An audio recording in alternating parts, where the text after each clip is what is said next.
Welcome back to the Remedial Film Class Podcast. I'm your host, Dan. And I'm Travis. And I'm George. And George, I am so excited. Listeners of this podcast know that I am so excited. However, I am also conversely so scared to discuss with you tonight's movie. We watched Showgirls. George, I'm going to skip you. Travis, how you doing tonight, man? I'm doing good. How are you? I'm doing great, man. And then, George, let's check in with you. You just finished Showgirls. Mm-hmm. You're probably not too familiar with Showgirls. It doesn't seem like a movie you would have been familiar with back in the day. Nope. Nor does it fit the criteria of movies he should have seen. Yeah, it's a wonder we made you watch it. So, George, tell me your initial impression of the movie Showgirls. Every week, I think, could the movies get any worse? And every week, they do. Oh, not every He week. fell into our trap, Travis. not He every didn't week. know how Only good when this we movie want it was. to be. What'd you say? Only when we want it to be a bad movie. Yeah. It definitely trumps the last one that was bad. I'll tell you what, when I was looking up this movie to watch it on Prime, it was like, you may also be interested in Basic Instinct. no. Oh. That other one that I hate. Oh, Wild Things. Yeah, you may Yes. also be interested Absolutely. in Wild Things. And I was like, oh, it's going to be like that. Okay. Totally. You done messed up your search history, man. Woof. Guys, this movie was 90% boobs, Yes. and I was still bored by it. Yeah, no, Yeah. that's you watched the right movie. While I was watching it, I got I got an email on my phone, and I saw that Milwaukee Tools sent me like a spam message, like an email promotion, and I was like, oh, this is better than the movie. He loved the movie so much he got that phone call about his warranty on his car, and he actually talked to the person. Yeah.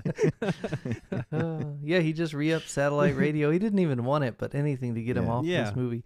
Hey, so before we go any further with Showgirls, the classic American tale of some stuff that happens and then doesn't really matter. They wrote it, I didn't write the movie. This is true. That's the arc of the movie, right? Like all this stuff happens and she just goes right. It's fine, whatever. Yeah. George, did you see who Yeah. directed this movie? It was Paul Verhoeven. Yes. So- Much like Robocop, there's a lot of subtext here that we needed to get through so that you Mhm. know that this is actually the best movie of the decade. However, it seems that Mr. Wow. Verhoeven forgot to include the subtext when he made the movie, so we'll have to delay that until the Windy Theory cut comes out with all the good stuff put back in. Oh, Yeah. okay. So, Yeah, I don't think there's a Wendy theory on this movie. doesn't There it blow might your be. mind that this was Paul Verhoeven? Yeah. Uh, I mean, Basic Instinct. yeah. Everything that was good about Basic Instinct did not exist in this movie. How do you make a movie that is, as George said, 90% boobs, and yet And nice ones. A lot of nice ones. 0.5% eroticism? Like, Mm. there are moments, I can think of two, where the movie gets genuinely erotic for about 6 seconds, and then it's interrupted by some stupid dialogue or some ridiculous, like, action that wouldn't fit it's just like, why Mhm. are we afraid of, like, Yeah. it has to be on purpose. And That there's stuff. zero sexiness. He Like, has to be finding, zero. it has to be a bit, right? He's like, stupid Americans, don't let me put breasts in movies. It's going to get an NC-17 rating, so I'm going to make the least sexy movie full of boobs America's ever seen to show America that boobs aren't inherently sexy and sex isn't bad. So there is your subtext, and if that is the subtext, then by God, Paul Verhoeven, mission accomplished. Mm. Wow. Mission accomplished. I mean, I was assuming that there was a satire connection to this movie. I just wasn't sure what it was satire for. other Yeah, than I don't maybe, know that like, it is Hollywood. satire necessarily. I think it is much more him holding a mirror up to America and Hollywood culture and saying, you don't like sex? Well, fine, I'll give you sexless boobs. and you'll still think it's sex because it's boobs, and you can't, it's like on the face of it, it is nudity, but your dumb this is Paul Verhoeven probably. Your dumb American brains can't separate the sexualization of breasts from actual erotic sexual content. And so I will give you a movie that is unsexy but full of breasts, and you will mistake it for erotic content. And then I will laugh from my European villa. Ha ha ha ha. And he did. And he did the thing that we talked about many times. He took an actress that would not normally be associated with nudity at all from Saved by the Bell. Is George aware that she's from Saved by the Bell? Were you aware of that? Have you ever seen the show Saved by the Bell? I have. So she's Jessie on Saved by the Bell, who is the more prudish character. Yeah. The bookworm. Yeah. Right. Yeah, I know. To have her do this movie was, at the time, because I remember when this came out, I was actually working at the movie theater. What year did this come out? 95. 95, yeah, I was working there. And it had a lot of buzz about it because she was in it. I don't know, I was 5. I don't know. Yeah, you were not of that generation. Yeah. But, yeah, and even then, it wasn't sexy. Like, I remember watching it going, yeah, I don't want this. Yeah, the movie was full of, like, interactions. Terrible that got, like, super intense between two people. Mm-hmm. And then one would act some crazy, ridiculous way, and he'd be like, "Oh, I didn't expect that." Mm-hmm. It's like very over and soap over again. opera-ish. Yeah, it's like, what's gonna, it's like, are they gonna kiss, or is she gonna slap her? I don't know which. Yeah, and I don't know that I would call it soap opera acting, but I did have a note on here that Travis usually refers to crummy acting as Disney Channel acting, and I was like, this is like next level. Yeah. This is beyond even like Saved by the Bell acting. Like something is wrong, and I don't know if it's that they're directing her on purpose to act like this, or if she thinks this is the acceleration. This is the extension of where I was to where I'm going. This is the escalation that they're looking for, and then they just let her go. But there's a violence to her movements all throughout this. It's Everything. like a bipolar mania. Like, well, bam! She's slapping something. Well, bam! It's her head on a car. Well, bam! Like, why is everything so precise but yet violent with her movement? She's like slamming her movie? French fries around. Yeah, it's so weird. But it's consistent. Like it there's a consistency there that tells me it's either directed like the lady from Sleepaway Camp and her whole bag of chips, or it is the best they could get out of the actress and her decision to like escalate the energy. She, if TV requires a 7 out of 10, I'm going to give them a 9.5 out of 10. Watcha! Watcha! I was equating it to I've received some criticism because of my criticism of the Obi-Wan Kenobi TV show, the Disney Plus. The villain on that show does the same exact shit. Like, in her acting mind, she says, this line is angry, so I'm going to act angry. Mm. And this line clearly says that I'm disgusted, so I'm going to act disgusted. As opposed to just being in the moment and being the parts. Yeah. That's this whole movie is her just basically reading line by line and giving herself either her notes, character development notes, or the director's telling her to take this to 11. Every line is at 11. And yeah, it was hard to watch. It reminded me of like doing improv class with somebody who's not good at it, and just everything's over exaggerated to bring attention to what they're trying to say, but what they're trying to say is not interesting at all. All right, so I'm interested in what is Verhoeven trying to say here? Yeah. I mean, is it just what Dan already said?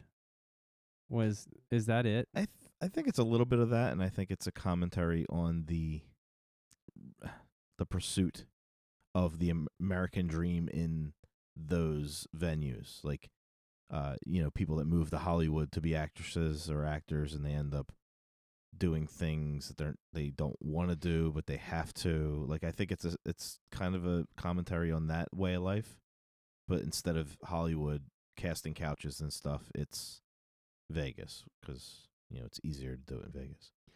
Do you think it's just a commentary on Hollywood and Vegas and showbiz? I mean, it's Or the human experience, man. Yeah, could it be extrapolated to many, many, many other professions? I think it's just, what are you willing to do?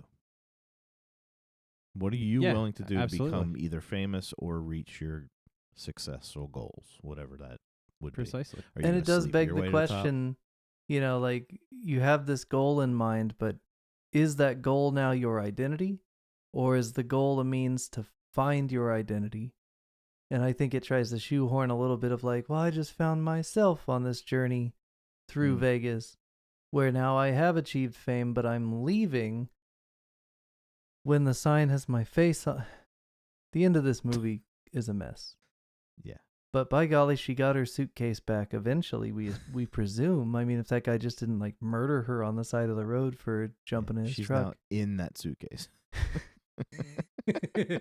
Maybe he ends up in the suitcase. I was going to Maybe. say, I think he would Yeah, end up she was in pretty quick on that blade. Yeah. So it's And she's got a possible. good right kick. And she's definitely have mental issues that would snap at any second. She gets the wrong order at Chick-fil-A. Someone's dead. Yeah. For real. Oh, man. So 7 minutes into the movie, I was ready to quit watching it tonight. Yeah. But you're welcome, George. I made it to the end. Question for Aaron, who's For not. me? Yeah. I took one for the team, George. I wanted to make you sure. shouldn't have.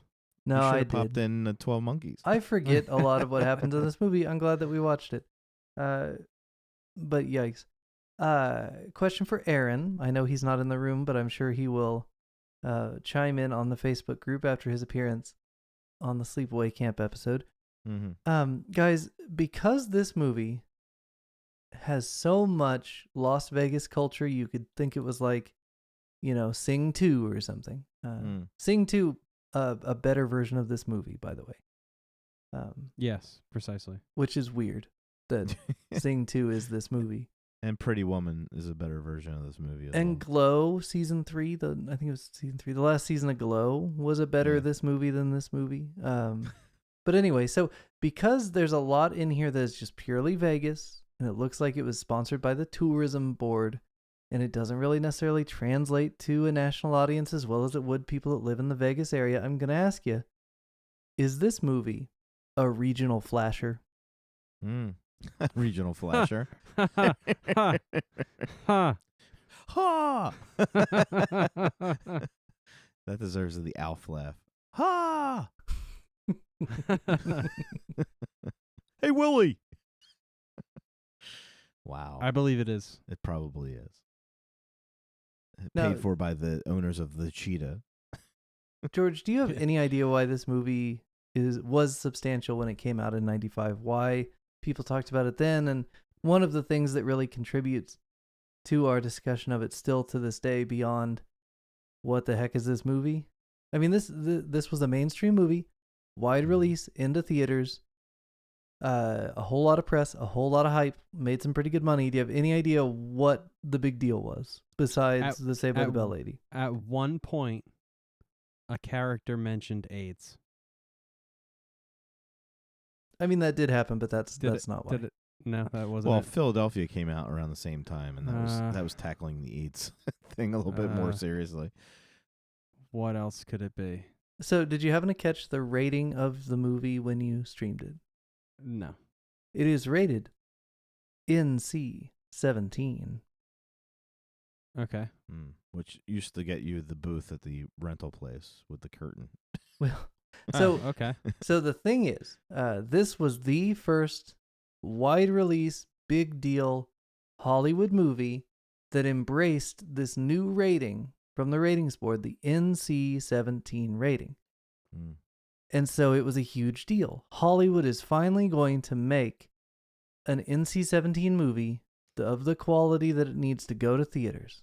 And Paul Verhoeven's directing it, and the money's there, and it looks like $1 million on screen. Coincidentally, it's like the last big NC-17 movie that got a wide release. I was gonna say, like, I haven't even ever heard of NC-17. Recently, Netflix put out a movie about Marilyn Monroe called Blonde that also got a theatrical release, so they got it rated, and it ended up NC-17. But you don't get a lot. Is NC-17 worse than R? Yes, NC-17 is... Okay, so pull up a chair, George. It took us 2 years to get to the ratings, but with an R-rated movie. Okay, so Friday the 13th, Part 9. Okay, Jason Goes to Hell. They submit the movie to the MPAA. And the MPAA says, "Oh, nope, you're not getting an R rating." Part 7 actually was a victim of this a lot. All of them after Part 1 were a victim of this. Part 2, Sure. you remember we watched all those deleted scene murders that came out on the new box set? Maybe I didn't watch it with you, but it's out there. From Part 2 on, and Part 1 had stuff cut out. There's an unrated cut of Part 1. All of these movies, to get an R rating, had to make cuts. If they don't make a cut, they have two choices. They can release the movie as unrated, which it's then up to theaters whether they even want to carry it, and most will not. Or they could, before 1990, release the movie as an X-rated film. So if I release an X-rated Halloween 2, or a Friday the 13th, X-rated, what that means is at the theater, by law, at least by convention of the MPAA, because officially it'd be censorship if it was actually by law. But the way the theaters are required to enforce the ratings, R rating, you can take a 3-year-old in with you as long as there's a parent over 25 or whatever. Okay. Nobody under 17 without parental guardian. Okay. X-rated movie, or NC-17 later, no kids. Not allowed. Too extreme for kids, even with their consenting parent. Okay. And so, back in the late 60s, early 70s, there were some big name, Midnight Cowboy, a movie you might watch on this show at some point, wins Oscars and is X-rated. Okay. But what happens in the 70s is there's some pornography that comes out. You've heard of pornography, I'm sure. We haven't really discussed it on the show, but it's a thing that was in the 70s and probably sticks around. I don't know. Haven't really checked. It's very, very niche. Yeah, not very popular. Not the foundation of this entire internet that we're on right now. Right. Unless you listen to Avenue Q, in which case, actually, never mind. So here's the thing. Porn and Muppets. The MPAA did not copyright or trademark the X rating. And so the problem is, if an X-rated movie wins an Oscar, if Midnight Cowboy, for adults only, but not pornography, wins an Oscar, Deep Throat comes along and other movies like it, the people that make these movies can say, well, hey, our movie's also X, heck, it's not just X, it's double X. Heck, it's triple X, right? Wow. Like, trying to tell you, like, hey, it's not just for adults, but it's like, hey, baby, right? And there's nothing the MPAA can do because they didn't trademark the X rating. And so, by the mid to late 70s, the term X-rated movie doesn't mean Midnight Cowboy for adults. It means pornography. Pornography, yep. And so, you have this period where nobody is even allowing their movies to consider an X rating because they don't want to be associated with pornography. And so one of the things they did to combat this problem was to make the NC-17 rating and trademark it. So if a movie gets that, it's still a regular mainstream movie, but it's just for adults. Okay, so NC stands for no children. Yes, and originally it was no children under 17, and then eventually they changed the rules to be no children 17 or under. Right. Okay, so you had to be 18. Yes. So in 1995, if you were 18 or older, you could go to the mall and watch this movie. And it was edgy, you know, hey, this isn't R-rated. Yeah. This is adults only viewing. And then you get in there and you're like, oh, this Now, isn't. I'm surprised Basic Instinct doesn't have that rating because me too. I think that actually is more sexual than this was. Well, and we probably watched the unrated cut because there's. So what happens is with home video distribution, especially, you'll have the cut version that gets an R rating. And then when it comes to home video, they're like, hey, an added 2 minutes of bonus footage, unrated director's cut. That all comes in from the R rating push. Boner jams. Everything needs an R rating. But then on home video, it's like, it's unrated. It's not NC-17 or X. It's just unrated. Which worked for everything. Like you had sex would get that, but then you'd also get like extreme gore. Yeah. The Fulci Zombie released unrated. Dawn of the Dead unrated. Well, and Jason Goes to Hell, what I was talking about earlier, that's one of the big ones that when it got to home video, there was the unrated cut and the rated cut. And that's, you know, you get a whole bunch of extra gore and a little bit extra sex and an angry pickle. No, it's not an angry let me correct the record. It is a not angry pickle. It couldn't be angry. It was a Felicia. But at that point, the funny thing is, because it's an unrated cut, they could totally have an angry pickle. It's just the producers preferred less angry pickles. Yeah, sure. Why not? How weird. Have angry pickle if you want. No pickle in this movie, oddly enough. No pickles. I was disappointed. Kind of sexist, really. I mean, if I'm being honest, like. I mean, I'm a fan of Kyle MacLachlan. You know. I don't know, man. That haircut. Yeah, I know. Yeesh. Yeah, the haircut was. It's like he just came from the set of Dune. And he keeps that too, because in Sex and the City he has the same haircut too. So that's his haircut. He's a soccer mom.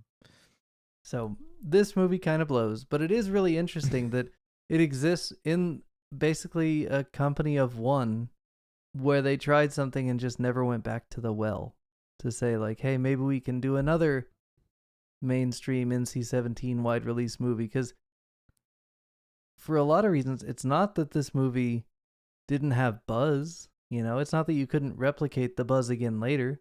But it wasn't good buzz. But it's such a suck movie that, like, yeah, you know, I wouldn't blame the NC-17 rating for the failure of this movie. No, it's the acting. It's the flopping around like a fish in the water bit. It's the 0 to 60 behavior. Yeah. And just uncontrolled. And even Gina Gershon, who's normally pretty good, she was eccentric. Like everything was just exaggerated, and I don't know. She's good in Crash. There's a lot of movies that she's really good in, but not this one. You know, the one thing I'll say about her performance in this movie and her makeup in this movie, Gina Gershon, guys, loves that Joker. Yeah, female Joker. She looks like the lady from the commercial in new and improved Joker products with a new secret ingredient, Smilex. Let's watch that movie. Yeah. That's a much more fun movie. Well, what's funny is that, like, when Leaving Las Vegas came out, I can't remember if that got a R or if that was NC-17. But, I mean, that was an Oscar-nominated movie, and it's the same kind of subject matter. Same year, too. It's just taken seriously. It's not this bombastic kind of ridiculousness. It was like a real movie in Vegas. Probably the only movie you will like with Nicolas Cage if you ever watch it. Oh, God. Also released unrated on home video because it was too sexually explicit for the MPAA to not give it an NC-17. Can you imagine if you had a battle of the NC-17 Vegas movies in 1995? If you did, you might end up with movies still that are made like this for adults. But no. 95 they bowed to the... Basic Instinct came out that year, didn't it? No, it was like 92. Showgirls came out in 95. 95. Okay. So you've got this Battle of Las Vegas in 1995. Yeah. Basic Instinct's 92. 92. 95 was But- a good year for movies. You know, the thing about Showgirls that blew my mind today, there's a shot toward the beginning where I want to say Nomi walks into Gina Gershon's dressing room, and the camera hits, and you can see it's like 3 different mirrored angles, perfectly framed. Gina in the middle and like the side of her face, and then the Nomi's face in the third mirror, and it's like perfectly set, and then it cuts to like good camera movement in the alley as they're walking out all angry, and it's like all the hallmarks of a technically well-made film. Mm-hmm. And then the dialogue hits, and it's just like, oh my god, like Yeah. you've made movies before. Why? Oh my I just think God. she's so. Oh my I think god. everybody kind of played down to her. No, but it's the dialogue. It's not just the acting. The acting is Right. abysmal, No, right? the dialogue's terrible. But the It's not- dialogue is so bad that it's like you can't even blame the. Okay, And you guys Esterhaus know. is usually not that bad. You guys know I have 2 character actors that I just love, right? Brad Dourif, not in this movie. Mm-hmm. If he He's not were in this movie, it would be better. Yes. And then my other favorite 90s character actor, Robert Davi, shows up. Yes. Love Robert Davi, right? But then in his first scene, the women working in the back of the strip club are getting noisy or something, and he tells them to be quiet, and he does like a double point, like the Fonz. Yeah. And I'm out. Why? Why, Robert Davi? Why are you the Fonz now? Yeah. Well, and no. then you follow that up later when he visits her on stage. Oh my God. Okay. Again, I love Robert Davi. He's wonderful. You know, his line. Is Robert Davi like the Wish.com Ray Liotta? Yeah, he was one of That the guy? Agent Johnsons in Die Hard. He was also one of the bad guys in Goonies. Yes. And he was in a lot of Cinemax, like 90s late night movies. He's He's gets great. a lot of work because he looks like a gangster. He looks like a Yeah. thug. He looks like a monster if he wants him to. I think he was in Dick Tracy too. I think he played one of the. Was he Mumbles? I think don't he was one of the bad remember. guys in that too. And he's in Action Jackson because he has to be. When you watch that movie, you're like, okay, Yes. Robert Davi has to show up in this movie. Oh, there he is. He has to be in this movie. He has a line when he visits her later when she's successful.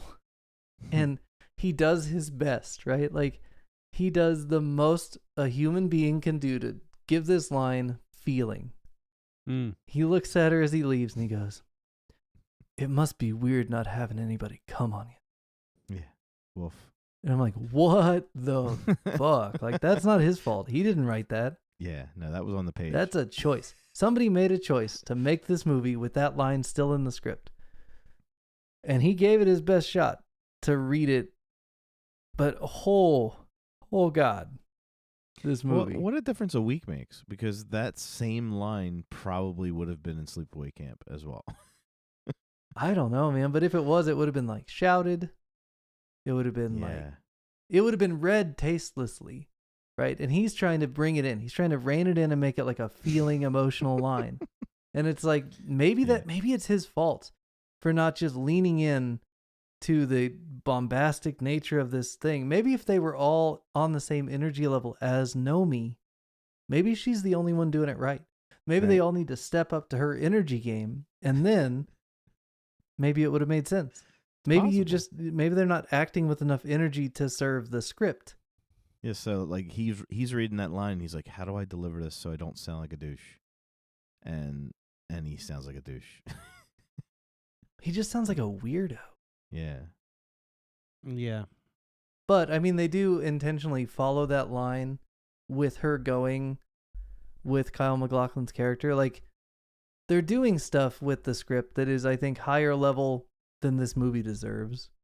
You know, there's that whole scene with Gina Gershon at the restaurant early on where they're mirroring each other. Did you catch that? Yeah. And like, one of them's eating with their left hand and the other one's eating with their right. And so they're not just like having a similar conversation from both sides, but they're literally like a mirror of each other. Yeah. It's like Single White Female, but not good.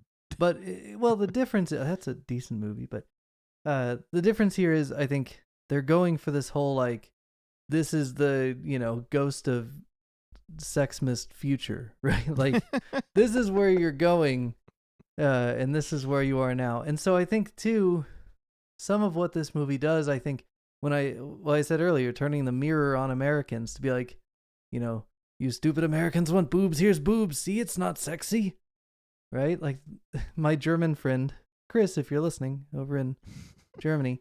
Was that German? Yeah, my buddy Chris. I thought German was more like. No, that was my very lazy Paul Verhoeven impression. But my friend Chris, he's Austrian. I know. My friend Chris, who is a good guy and listens to the show occasionally. He always used to say when he was in America on visits, he would say, "Oh, Daniel, nipples are like noses. Like, what's the big deal?" I don't know why he turned Italian at the end. I can't do accents, guys. But yeah, but that was his thing. He was like, Americans are stupid because nipples are like noses, and you guys need to chill the fuck out about the boobs, right? Like, there's a lot more going on here than just boobs. And this movie is a perfect example of them just being like, okay, stupid Americans, you think that boobs equal sex? Well, here's all the boobs you can pack into a movie, and yet 0.5% erotic content. But I think that has to do with the fact that, like, I don't think he did that on purpose. I think he was trying to be sexy with it. I don't know, man. But He's made a lot of sexy movies over the years. I don't know. I think he was. I think the unlikability of all the characters and the terribleness of this movie makes the boobs not sexy. But I think, I mean, yes, you are right. There's a lot of terribleness. It's like a Shannon Tweed movie, No, I mean, okay, take that back, first of all. No, what I'm saying is, like, if you were in 1989 to 95 watching Cinemax movies and you pop on a Shannon Tweed or a who's the Shannon Worry. Yeah, and there was like a Evangeline, or there was like one more that was like I can't remember her name. Anyway, they were always in these terrible movies, and the worse the movie was, the less sexy they were. Well, and I think that's what this movie suffers from. I don't know about that. The thing about a lot of those 90s movies, because a lot of them are essentially like like crappy knockoff American Jollos. So I've seen a lot of them in my kind of hunt for good Jollo content. I've run through a lot of Shannon Tweed movies. And yeah, they suck. Joan Severance. Yes. Yeah, Delta Venus, all good stuff. Yeah. The thing about those movies is they aren't good movies, a lot of them. There are some gems. Forbidden Games. I'm going to plug that one again. The detective that can like read people's thoughts by making physical contact with them, and he makes a lot of mind reading in that movie. Guys, Forbidden Games, good flick. Depraved, a movie that has Mario Lopez, another Saved by the Bell alum, that has one of the funniest murder scenes I've ever seen. Like, you don't really get a lot of funny murder scenes in movies. That's a good one. But here's the thing. So do not conflate crappy movie with non-erotic content, all right? Like, even those crappy late night movies can stumble its way into a successfully erotic 3 or 4 minute scene here or there. Right. It's not hard. It's not difficult to create. It's not difficult for a half-wit director with a high quality video camera, not even a film camera, to stumble their way into enough footage to cobble together and edit 3 minutes of a sexy scene. And this movie that we watched tonight was made by a good director with a high budget and actual like quality equipment. So everything looks like $1 million, and they managed to avoid actual like sexy content on purpose. Like, I 100% assert that this was on purpose. Think back to the scene where her and the bellhop guy who's making a dance for her. By the way, what a racket to go to Beautiful Women and be like, hey, you can dance. Also, I wrote this specifically for you. Also, this thing I wrote for you is for you to perform a lap dance on me for free. That's a good racket if you can get it. If you can pull that off. But think back to that scene, right? You've got what starts off stupid because I shouldn't say that.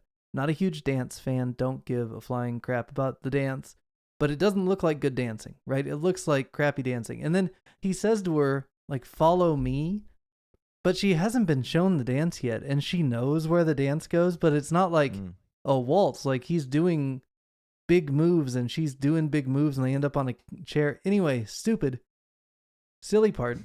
But then... Well, she learned it in rehearsal. But then they start making out. And for the first time in most of the movie, you're like, oh, like things are going in a direction that I recognize as a movie made to be erotic. And then they hit the brakes as hard as you can. And then that scene falls apart real quick. And we don't have to go over all the details of why. But, you know, they intentionally went like, oop, just kidding. You thought it was sexy. Now it's weird. Yeah. And thanks for the cheeseburger, right? Like, what? Yeah, what? Plus, that guy never plays like a sexual character. So that was like the first time I've ever seen him try to pull that off. That was wild, man. He's a character actor that you see pop up many times. What was up with his character? I don't know. Everybody in this movie's just out for themselves, man. Yeah. And they're all just taking advantage of her and telling her what she wants to hear until she leaves. And then they pull out the cell phone and call their buddy back and be like, hey, just get back up here, man. I was just kidding about firing you for trying to rape this lady. But she was not a good dancer. Like, why was everybody like making her think she was a good dancer? Well, let's get back to the bellhop guy. Because, like, what happened to him in the end was so unsuccessful. It was painful. Watching him fail on stage with the lady that can't dance? Well, not only that, but then the story of what has been going on with him and what he plans to do. You know, his whole, he got her pregnant and he's gonna go work at her mother's grocery store and that's gonna be that. And then, like, no redemption from that. That's just... It's not his story, what he man. does. He went to Vegas, he shot his shot, and now he's got to go back and be a grown-up again. Kind of like at the end of the movie when Nomi gets in the truck and leaves inexplicably. Even though she got everything she wanted, she just wanted her identity and to go home. Ugh. Ugh. It's a shame because I don't mind the idea of this movie, the plot of it, the development of it. I think, a movie that shows the real nitty gritty, down and dirty, stuff you got to do to get to the top, and is it worth it kind of story is probably a good basis for a movie. It could be a really good movie. It just this one's. It was.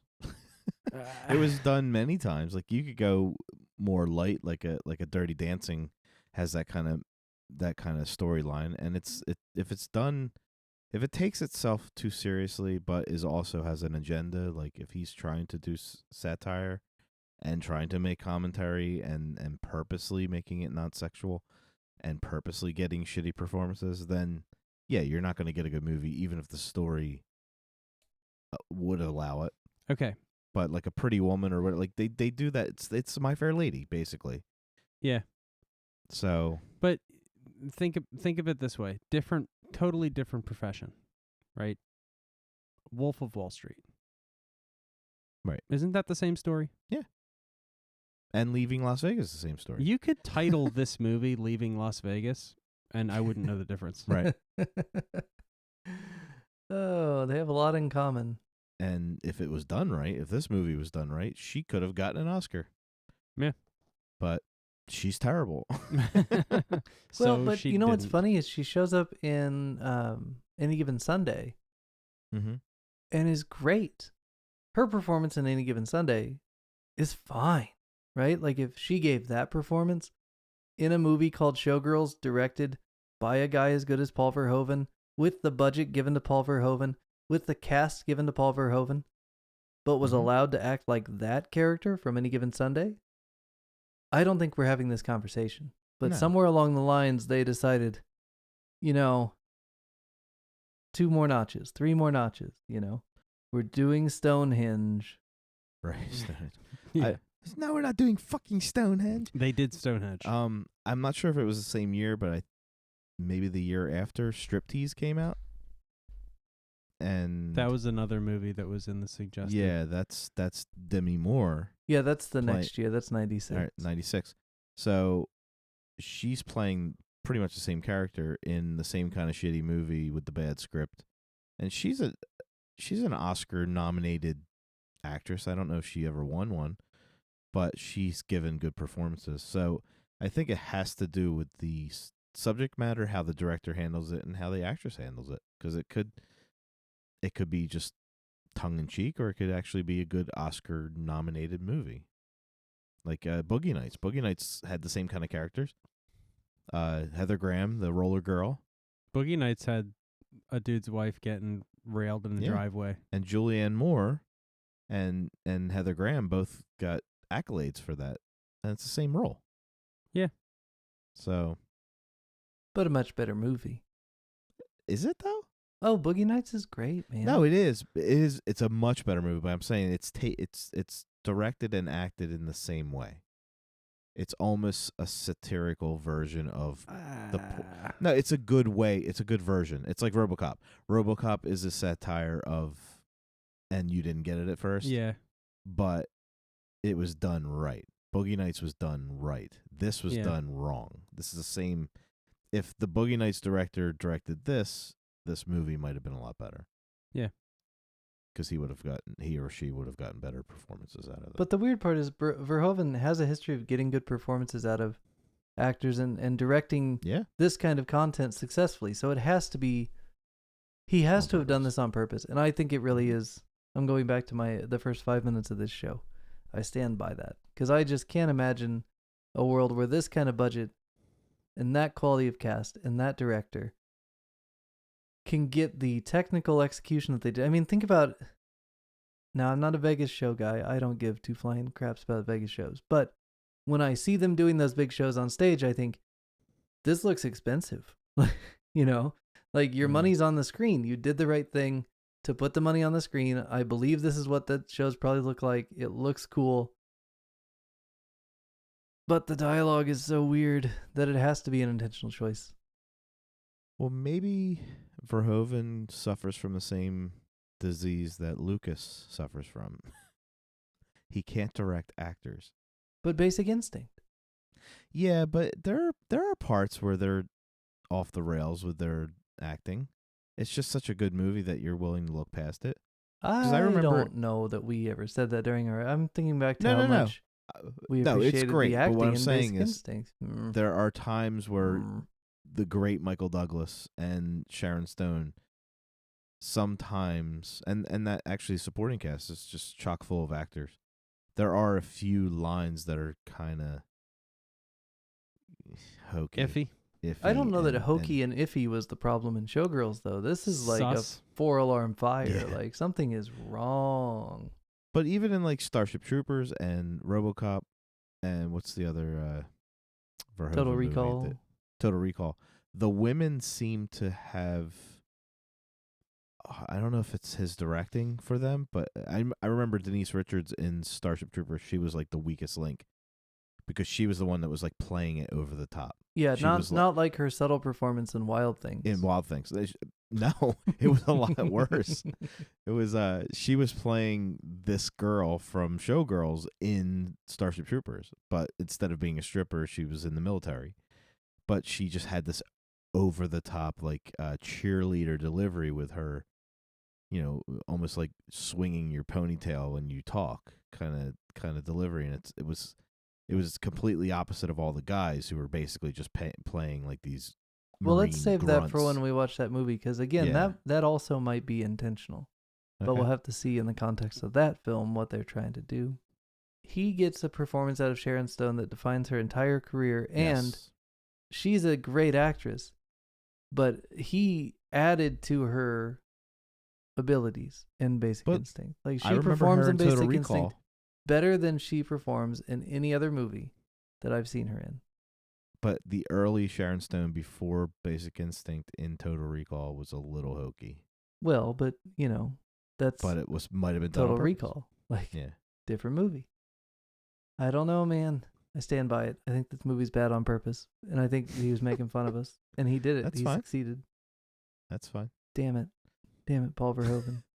You son bitch. Yeah, it's a movie I won't watch again unless I have to. But we'll revisit it in a couple of years, right after we revisit RoboCop. We'll do a comparison. yeah, we'll have to have like a fourth party come in and who doesn't know who Verhoeven is and watch them all. And Mini Megs. No, I'm not him making Mini Megs as a director. Hey, Mini Megs, we have another experiment Yeah, and for you. Blocked. What? Where'd she go? We're gonna make you watch the worst Verhoeven movie. But he does have such a good library, though, so it's not that bad of an assignment. Like his movies are all different, but the same. No, why don't we? He's like Tim Burton. If we started her with this, it would be the same as starting her with Right. Halloween 5. Is what I'm saying. We could with do this. it to her again by That would showing her suck. this first. I don't know if she would make it through this movie. Shout out to Marcel Probably if you're not. listening, since we're covering Verhoeven and usually pop up on these. If you've got insights into what Verhoeven's thinking, give us a ring. Let us know what's up. Please. Yeah, because we're still confused. We don't get it. We're like insulted slightly, but yet we know he's right. So It's not a that better insulted. movie if it's on purpose. Yeah. But I think it's on still don't purpose. like it. Yeah. it's so consistently bad that it's not like, oh, that one scene went off the rails and they ran out of time for that scene and they had to cut this short. This movie from front to back is what it wanted to be. And It's a shit show. Yeah. what is absolutely. it? What is it? I don't know. And it was so long. So long. It's like It Try was so. editing it. I'm watching it and I'm like, oh my God, there's 2 hours of shit I don't care about. But then she Oh beats my the holy God. hell out of the guy that looks kind of like Edge, the wrestler. Yeah, that's true. Sure it wasn't Tyler Mane? I'm not sure that it wasn't Tyler Mane. He was a big old guy with a really silly beard. Huh. Interesting. This is a long investment of time for something I don't care about. That's what she said. Yeah, that's what she said. That should go on a t-shirt. Oh my Remedial gosh. Film Class Podcast. What about that line from Robert Davi toward like the end of it's toward the end of her run while she's working at the Cheetah. And he says, I'm not going to hire you back. And then he turns to the to his office. So he's turning away from all the women and he goes, not even if you give me a blowjob. What is that? Well, we're talking about Oh my a God. movie where a woman flicks her wrists and her nipples pop out. So I'm just saying, like, there's just a lot going on. Oh, that lady was too much. This is almost like a John Waters movie. Well, yeah, she gives you a real like divine Yeah, kind of Divine feel, yeah. vibe. Just loud. But even like when you Crude. see like a movie like Crybaby or whatever, like there's just so many quirky characters in that are just, you're just watching it. You're like, why am I watching this? Yeah. Yeah, that's how I felt about this. Yeah. No. And why were we watching it? I don't know. But I'm glad don't we know. did. Because Whose you i- kept saying we need to whose watch idea it. was this? Next week, can we watch a movie that was good. meant to be good? Ooh. Actually, it's funny you bring up next Why do you week. bring that up? Should I show you our Because- texts from earlier today? Because Sure. because we started with Showgirls as the starting point. We went back and forth on a lot of movies that branched directly off of the Showgirls theme and bring us to something better. And so we went back and forth, and as hard as I pushed for Showgirls 2, A New There's a Hope Showgirls or whatever, A New Hope. they made a sequel according to It's about IMDb Penny. about Penny, the Hope. Not Penny. Which one's Penny? Is that Hope? Yeah, it's Penny. Hope is Penny. Yeah, the Her one who real can't name's Penny. dance, the blonde. Yeah. Isn't she the chick from Miss Congeniality? She's married to the. Yes, I think so. She's the one that's her favorite day is April 26th. Yeah, because it's the perfect temperature. Oh God, it's not called. too hot and it's not too It's cold. not A New Hope, which would have been an amazing title. It's that's Pennies from Heaven, Oh, and it's Yeah, not there you pennies plural. It is pennies. Penny Apostrophe S. Like Penny is from Heaven. Penny is. And from guys, runtime 2 hours 25 minutes. Shut Holy up! shit. It's as long It's as The Dark Knight. Shut up! It's an epic film. Oh my God! Sprawling sets. Okay, I gotta watch this. Oh, and hey, the guy comes back. The Is bellhop Robert guy. Davi in it? No, the bellhop. Is Robert Yeah. Davi in this? If Robert You Davi's gotta- in this movie, I'm gonna watch it. You got to bring back a familiar face. And apparently, Elizabeth Berkley was Well, the too bellhop famous. has to be in it. No, bellhop's in it. Yeah, they continue, but I mean the same actor. they're- Even. Yeah, they're 2011. married. Oof, guys. 2011. Whoa! It came out. How many years is that? 16 16 years. years. Later. Holy shit. Showgirls is 30 years old. Maybe we should watch that movie. I mean, good lord. Not for the podcast though. I'm gonna watch this movie because this looks worse than I thought it would. Now that I'm Maybe looking at that could the- be our Mystery Science Theater 3000 Whoa. movie. I don't know. So bad. Our Yikes! first one. let's- Jeez Louise. Whoa. Anyway, That next Wild week's Things movie. 2. Next week we'll be watching a movie A movie. Mm-hmm. directed by a director you've seen stuff from before, Okay. Mr. Cronenberg. Oh. Do you remember who Yes. David Cronenberg Yes, of is? course. Nice. And I don't want to tell you anything about it except that it's by David Cronenberg. Okay. I didn't even know you were going to say that. Yeah, I know, but I did. Look at you. The movie is called A History of Violence. Okay. Okay? A history of violence? A history of violence. That sounds good. Yes. Sounds like I might like it. It Got a is little not bit a of bad ego. movie, unlike this movie, which was bad. I Or maybe think we it's were just get- terrible. You know? I mean, you think back to The Fly, right? Like, it could be real bad. The Fly's not bad. But I mean, Classic. it could be bad, right? Like, if you imagine The Fly cross Showgirls, right? A Fly movie meant to insult Americans and their obsession with sex and boobs, that could be bad. You're jealous. Cheeseburger. Thanks for the Listen. burger. Thanks for the burger. I like to doggy chow.